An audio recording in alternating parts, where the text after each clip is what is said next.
Chris Barrow here from the Naked Gaming Podcast team. Thank you for joining us. And we are both big fans of dinosaurs, me and Lee, who present the regular episodes. So we were super excited to hear about a game that's out now, focusing on creating a ranch, with the help of your trusty dino pal called Lucky. Now, this game is called Paleo Pines, or Paleo Pines, as a lot of people seem to pronounce it. It's out now on Xbox, PlayStation, Switch, and Steam. It's about 23 quid. I was playing it on Steam Deck because it's one of those verified games with the green tick and everything. It's a bit like Animal Crossing, but, well, with a lot more dinosaurs, which is only a good thing. I've been catching up with the producer of the game, Aisling McElroy, and Natalia Jagielska, who's a PhD student at the University of Edinburgh, studying the evolution of Jurassic pterosaurs, and she consulted on this game. We'll start off with Aisling, and why did she want to make a game all about dinos? Do you know what? Weirdly enough, whenever I joined the team at Italy Pig, Paleo Pines was like at the very, very, very early stages of development. And like, I think we can all agree that at some point in childhood, you've seen a dinosaur film and you probably cried, you probably really enjoyed it. Like nobody's like oblivious to dinosaurs. But I was never really like massively into dinosaurs. And then as soon as Paleo Pines started and we started to like design and concept all these different species, I fell in love. I started to have my favorites. It's a rabbit hole. You start to fall down. It sure is. And Natalia, I've got to ask you, because you might have one of the coolest jobs of all time. When did you start to like dinosaurs? Was it from being a kid? Yes, and I am very stereotypical. I have nothing new to add.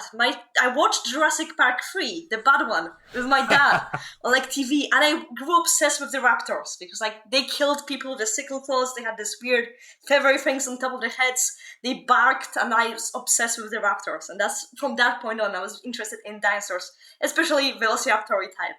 And you know, that's as soon as you say you like something, they'll just smother you with things. So each time we went to kiosk, he got me small dinosaur plastic toys, and he got me Jurassic Park Operation Genesis as a game, and that sort of slowly built as a hobby. So I was doing out of dinosaur gaming, being into dinosaurs, but I didn't know that can be like a full-time career up until accidentally stumbling across Open Day at the University of Manchester in Earth Sciences, and I didn't know there's like something like a paleontology that can be studied locally in Manchester, out of all places. So I discovered that team in Manchester is actually studying evolution of birds and movement from dinosaurs to birds using like hitting dinosaurs with hyper fast electrons that move at speed of light to get like the chemistry of bones and feathers. And I grew fascinated by it. I felt like I want to do it as my career. That was my thing set. The problem is like I didn't come from a very affluent background, and my predicted grades were not that good because I did my GCSEs when I didn't speak English because I'm not a native English speaker. I migrated during secondary school, and I really wanted to go to like Russell Group, prestigious uni. So I worked very, very hard, got higher grades than they expected, and that's how my career in paleontology started. I also worked as a volunteer at the local Bolton Museum, which was like flying stegosaurid in above like the tourist, merchandise area, which is I don't get that creative choice because you have such a nice dinosaur, but why do you make it float? And right now I'm finishing my PhD at the University of Edinburgh, and I'm actually not studying dinosaurs. I'm studying pterosaurs, which are not the dinosaurs. And there's no pterosaurs in Paleo Pines. So that's disappointing. Like, pterosaur expert working on a dinosaur game. That's weird.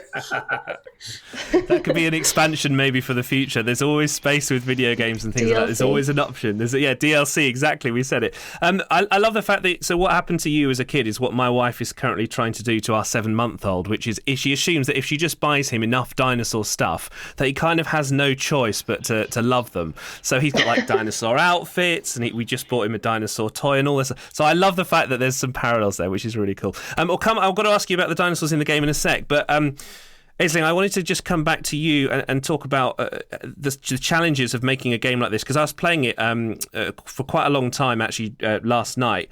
And it's a very relaxing game to play when you start. It's a little bit, it had feelings of kind of like Animal Crossing, I suppose, in that sense. Some of the visuals were a bit like that, in a really nice way, like in a kind of cartoony, fun way.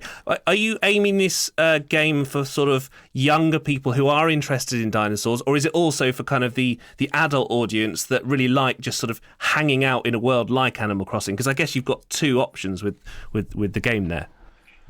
Yeah, I definitely think you've like nailed it on the head. I think the game, like, it's one of those games. It is a cozy game. It's kind of like a child could play it, but a lot of adults find almost like that peace in those types of games. It's like one of those things where you could just spend hours sinking time into it without even realize you spend that much time in it. I know that whenever we were like, again, back in the early development stages, we were talking about like what are the core pillars of the game and what did we want to achieve with the game.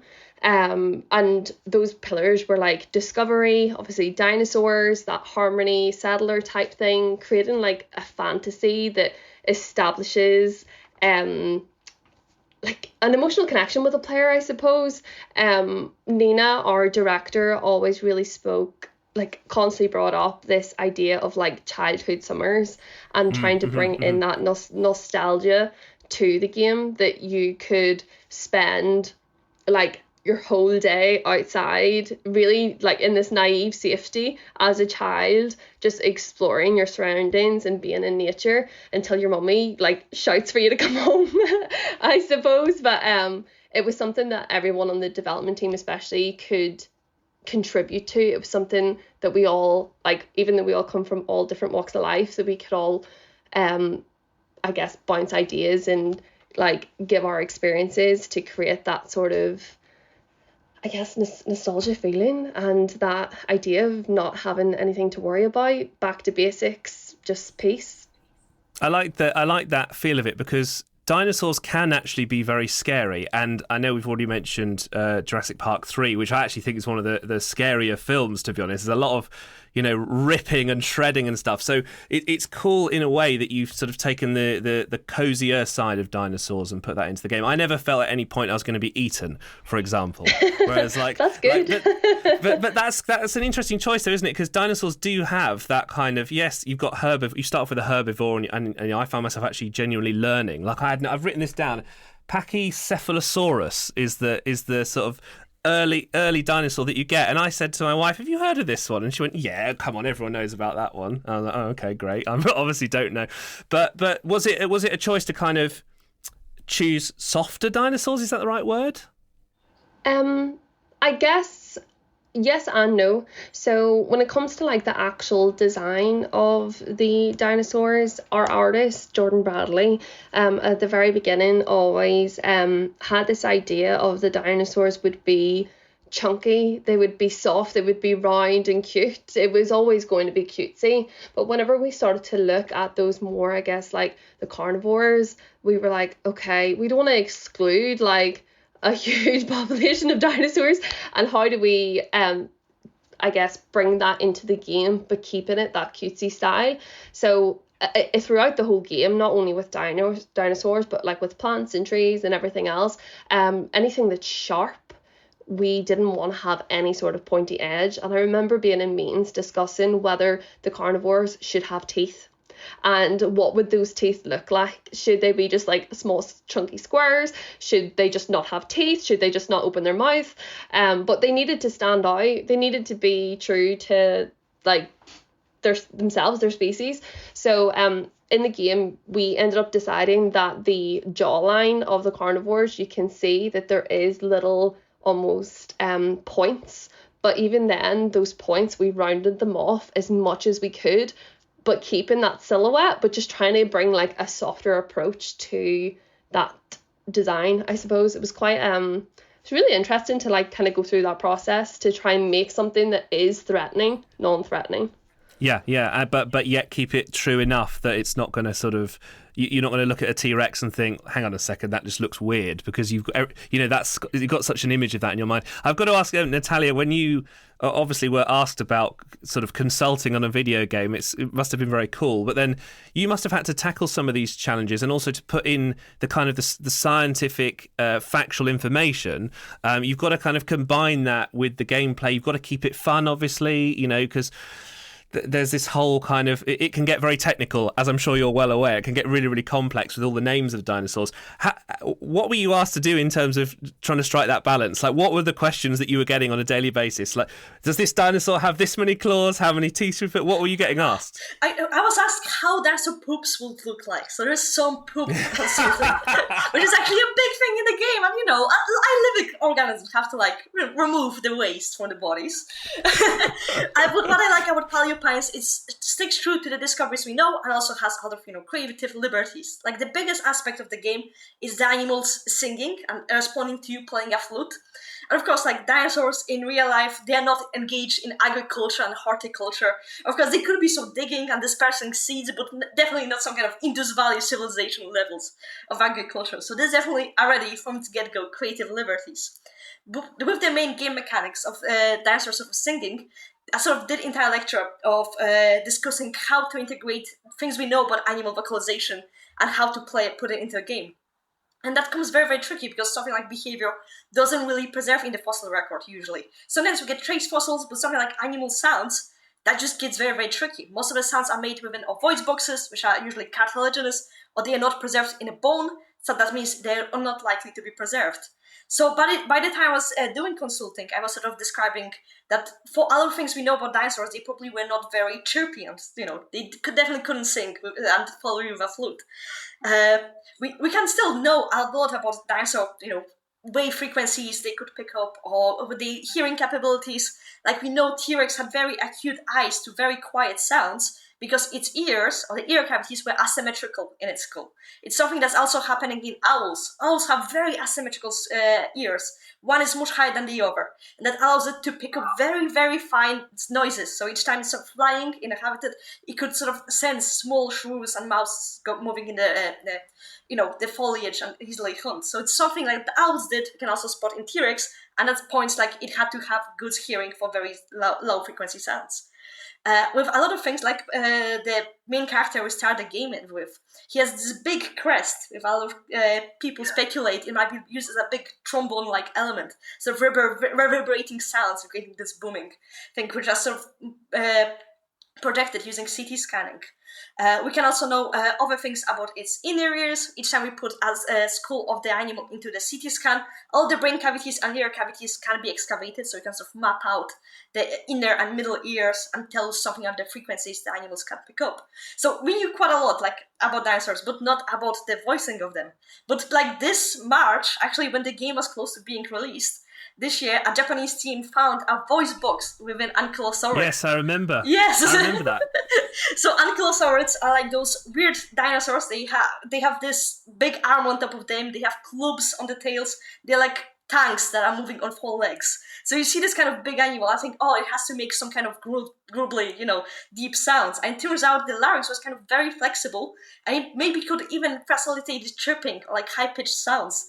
So the game predicted things which would have not been discovered yet, just by accident. So each time you play flute to your armored dinosaur, remember that might be something they might be doing, because there's fossil evidence to prove that. So that was the biggest thing, and I'm glad the game was ahead of its time by being creative to actual discoveries that came. This is good. So you have to buy the game if you want to, what's going to be in there that might also turn out to be true. That's for sure. I just wanted to ask you both just a final question as well. I'll start with Aisling and I'll come to you, Natalia. But what do you hope that people will take away from this game? Because I was finding myself learning, and I have a moderate interest in dinosaurs, and I was thinking, that's a new type of dinosaur I didn't know about. I wonder if they do that kind of behaviour. And I know obviously you've been consulting an expert, so I believe that a lot of the stuff there is more likely to be accurate. But do you hope that people kind of take the interest on, or just sit and live in that world in the game, or what's the dream player for you? Oh God, that's a tough question. I think we've been very, very lucky, throughout the development of Paleo Pines, to have such a great community, the Paleo community following us along, literally since the first sketch of this idea. And we also have another element of our community that is that cozy gamer that just wants to escape. Me personally, what I hope people get from it is, whenever you've got a really stressful day and you just want to escape, that Paleopines is there for you. Do you know what I mean? I think like there is a lot of learning opportunities. Like I said, I never knew as much about dinos until I started working on this project. I'm still by no means an expert. I still can't pronounce half their names, but I know what they are when I look at them. So if you learn something, amazing. If you get some sort of escape, amazing.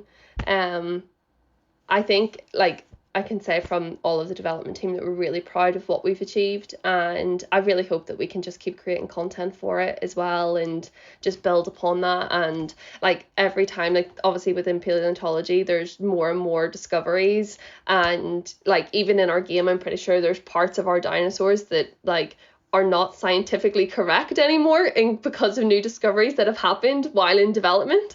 So I think it's something that we definitely want to build upon with that learning aspect.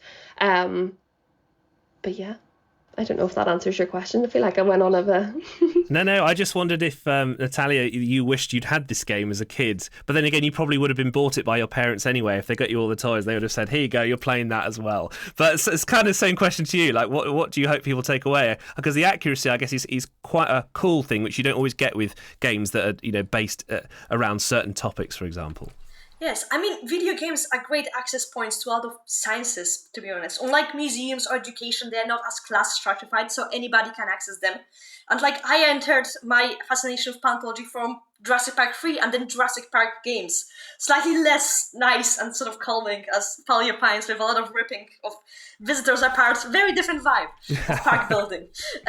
But that's how I entered. And it's not like conventional way of entering things. So like, right, with having diversity of representation of paleontology or dinosaurs, it's diversity of people that we are reaching. So if it's going to reach new audiences that have not been previously interested in dinosaurs because they read them as this scary creatures, something for boys, suddenly it's slightly different perspective, and there's such a variety of different species. The representation of them is so nice. I'm happy there's a lot of carnivores and theropods that are fully feathered, which is still a controversial thing in the media. So a lot of people will enter and realize, oh, those dinosaurs look adorable. I want to study them. I want to know more about them.